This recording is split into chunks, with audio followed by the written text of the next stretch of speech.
let's dive right into it. My top 10 teams as I see them right now in college football. I start with Indiana. Listen, Indiana has proven time and time again, even in their comeback and their loss to Ohio State, that they're one of the best teams in the country. I've got Iowa State just behind Oklahoma. Cyclone fans not happy with me on that. But listen, Oklahoma's a different team than they were earlier in the year. I got Cincinnati at 7, giving them more respect in the committee. Respect.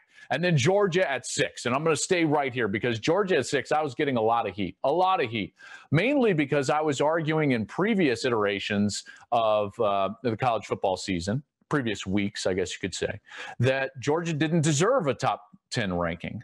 And at the time, I kind of believed it. And that's why I said it. All right. I don't just say things to say them. But things can change. And I think being proved wrong is okay.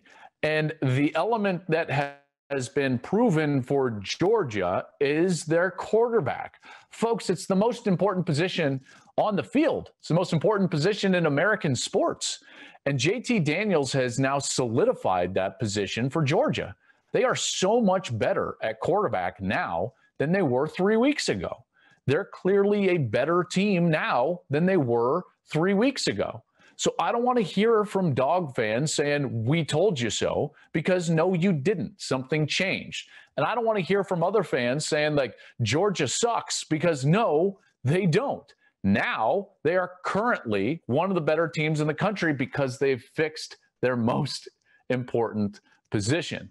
Folks, it's really not that hard. I don't understand why it's so hard. Like, the screaming and shouting sometimes hurts my head. Sometimes I have to take an Advil, but it's really not that hard. They got fixed at the most important position. Let's move on. Number 5, I've got Texas A&M. A&M with that one loss. They are primed, I would say, pending some of these championship game results to potentially make a playoff, even though I don't think that their schedule has been all that tough. And even their resume is not all that great, in particular because Florida just lost to LSU. I've got Clemson at number 4 with that loss to Notre Dame, even with some of those players that didn't play like Trevor Lawrence. I've got them at number 4. I've got Notre Dame at number 3. Why do I have them at number 3? It's not because they didn't play enough games. Listen, volume of games, I don't really care about volumes of game. I think Ohio State would beat Notre Dame. Therefore, I've got Ohio State at number 2, Notre Dame at number 3, and Alabama is an unquestioned number 1 team in the country right now, folks.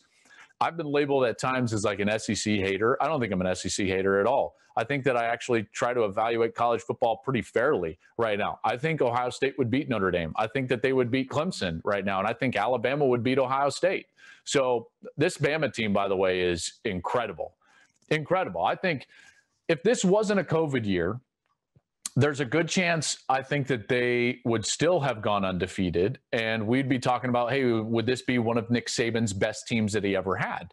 I don't know if anybody even in the playoff can match up with Alabama. Devontae Smith, I think, is pretty rock solidly in the front runner's position for the Heisman Trophy, at least in my own mind, and I'm a Heisman voter. Start your Saturday strong at 10 Eastern with the legendary college football lineup on the Big Noon Kickoff Show.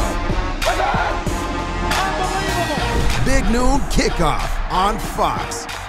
Hey, thanks for watching. If you enjoy that clip, make sure you click subscribe somewhere down here.